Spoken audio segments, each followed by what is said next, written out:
Clayton Youngs is an American marathon runner who'll be taking part in the Paris Olympic Marathon in just under 2 weeks' time, thanks to his second place finish at the US Marathon Trials race earlier this year. Now, Clayton and his training partner Conor Mantz will be taking part in this challenging Paris Marathon course. So I thought it'd be great to dive into Clayton's training over the past 14 weeks, excluding the 2-week taper, share with you why he's such a good marathon runner, the consistency he has, and some of the standout workouts and features of this block that I think has put him in incredible shape. And at the end of this video, I'll make sure I show you guys where you can go and find this PDF that I'm showing you on screen so you can have a good look through all of his training. Quick disclaimer, all of the footage you see on screen with Clayton has come directly from his YouTube channel. I highly encourage you to go over there and subscribe. He has quite frankly produced the best marathon training series over the past 14 weeks that you will ever see on YouTube. That is also thanks to his cameraman and editor, Andrew.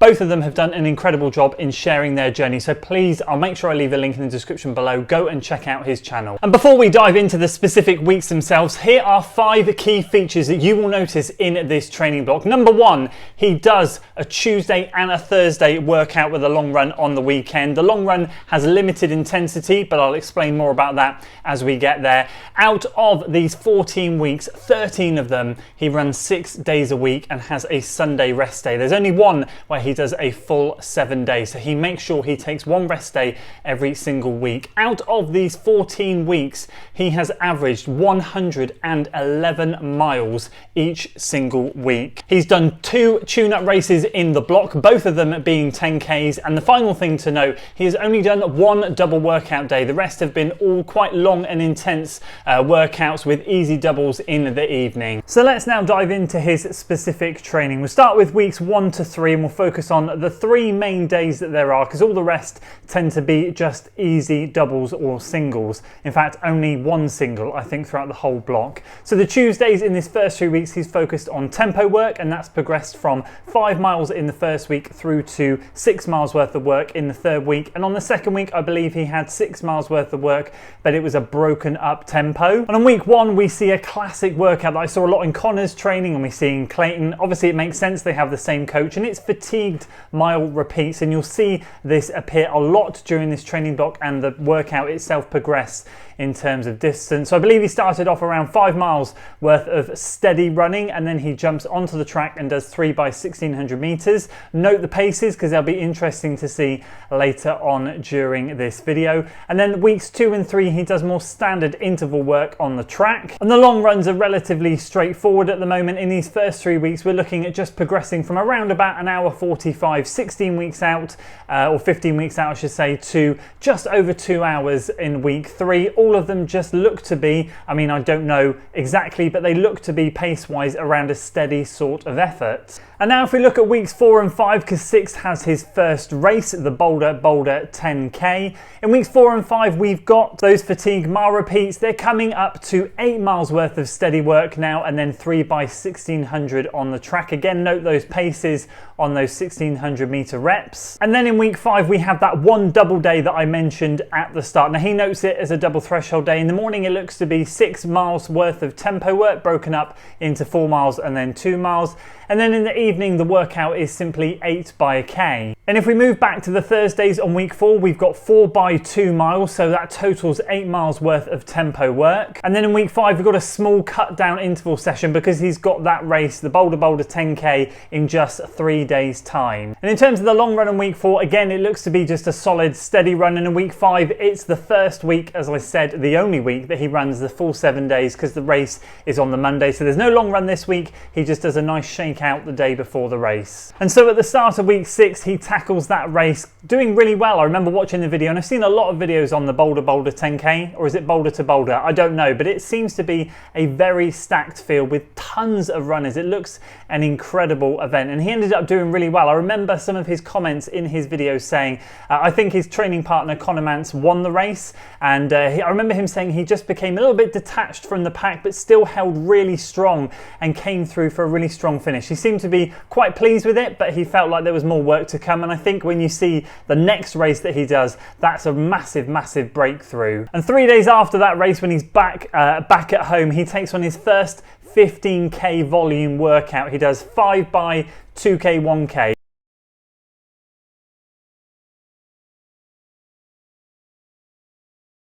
So I remember, again, I haven't put all of the Strava comments in these screenshots because there are some quite lengthy comments there, which is great for us to read. And I think he noted that his legs were quite tired, but he still got that workout done, and massive kudos for doing that 10k race on the Monday and then still getting 15k worth of volume done on the Thursday. And then at the end of that week, he ended up doing his first long run with pickup miles in there. These are a massive feature. They were a massive feature of Connor's training, and I'm sure Clayton's, back when they tackled the US marathon trials, and they very much are now. And what tends to happen, you'll see it throughout this block now, from now right through to the end, is they'll do that steady running for a long period of time, and then towards the end of the run they'll throw in 4 miles, and I think it progresses up to 6 miles of pickup miles, which tend to look to come out around about marathon pace. But of course we've got to factor in the fact that they're at altitude, so the effort is probably going to be harder than marathon effort, and doing it at the end of a long run, we're talking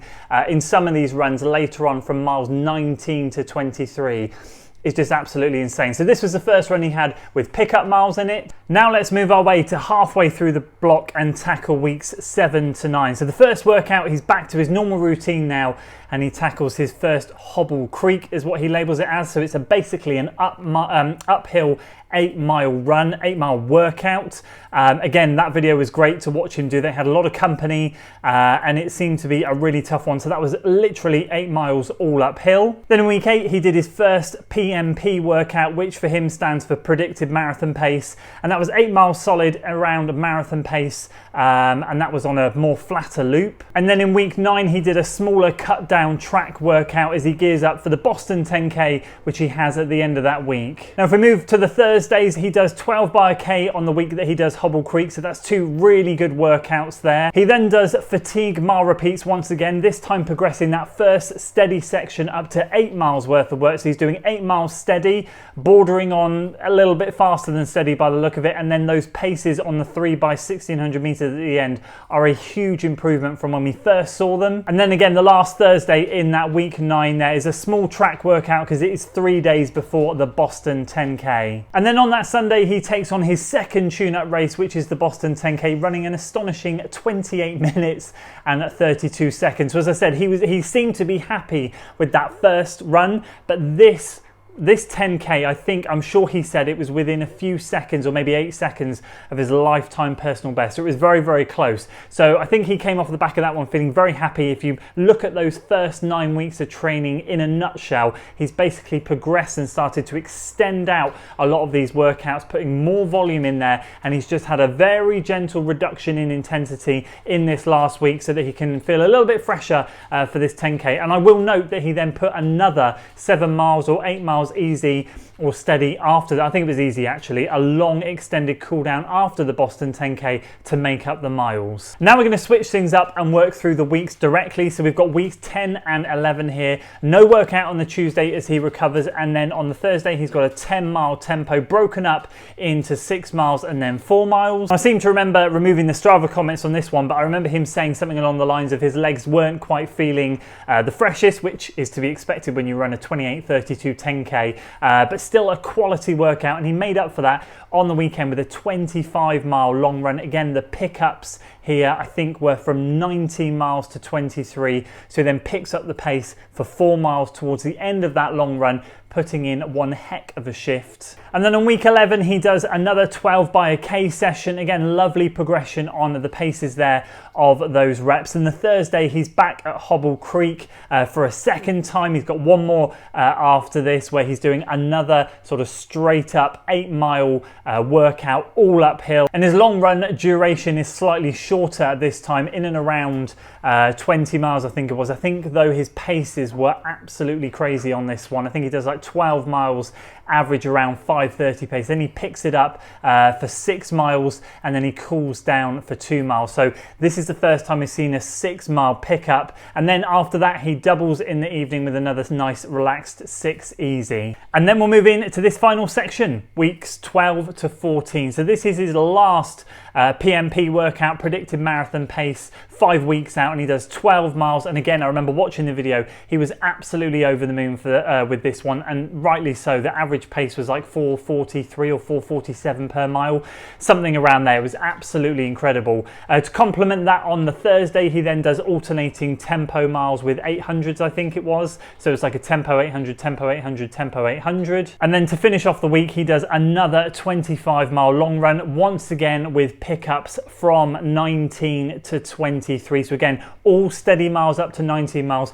Picks up the pace for 4 miles and then does a nice 2-mile easy cool down, or goes back to his steady pace. Then on week 13 he does a big old workout, 4x3 miles. So again, we're talking 12 miles worth of work there, and that ended up looking to go really well for him. I think that last mile was like a 4:39. So you're really seeing some incredible improvement from week 1 right through to now. And then we see the last of the fatigued mile repeat. So again, he's doing 8 miles steady on the Thursday, and then he jumps into these 3x1600. I say steady, again, I think the pace is pushed slightly more than steady that we see on his long run, shall we say. And then, as I said, 3x1600, I think these are the fastest ones he's done so far. And then the long run is brought down slightly, still 23 miles. Pick up there, the 4-mile pickup from 17 to 21. So again, 17 miles steady, 4 miles pickup, and then a nice couple of miles back steady again to finish off. And then the last week that we're going to analyse, because then it goes into his sort of final 2 weeks, which he hasn't yet completed.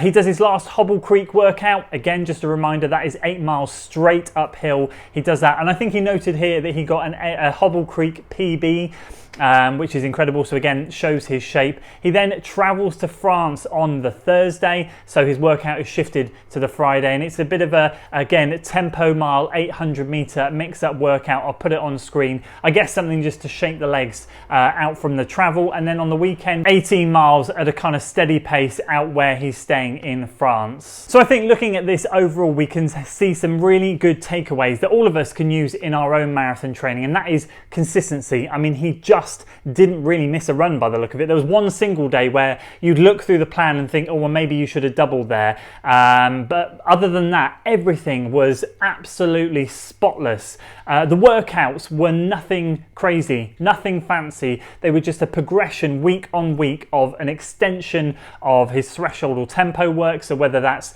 his fatigue mile repeat starting at 6 miles worth of work and finishing at 8, whether it's his Hobble Creeks getting faster and faster, whether it's his workout volume starting smaller and getting up to 15k worth of volume, whatever it is, he's just gradually extended throughout the block as he's got to this point. Now, I mentioned where you can find this PDF. I've dropped it on my website. I'll make sure I leave a link in the description below for you to go and have a look at. Of course, all of his training is on Strava, so I encourage you to go and follow him on Strava. Again, I'll make sure I leave a link below. I just thought I'd put it together in this PDF. It's a bit rough and ready, but it's something that's a little bit easier to read and in a more of a digestible format. Less clicks and more scrolls just to go through the PDF. So hopefully you enjoy it. If you do, make sure you give the video a like. But overall, I've got to say, make sure you go and follow him to see how he gets on at Paris. And that's it for me today, guys. I hope you enjoyed this video. It's been great to do this again. I did a few of these videos earlier in the year, and I'll make sure I leave a couple on the end screen for you to click through and watch those. It's great to analyze other people's training and just see what you're doing, what they're doing. I hope you enjoyed it, and if you did, as I said, give it a like, share it with your friends, and of course subscribe to the channel for weekly running content, and I'll see you on the next one.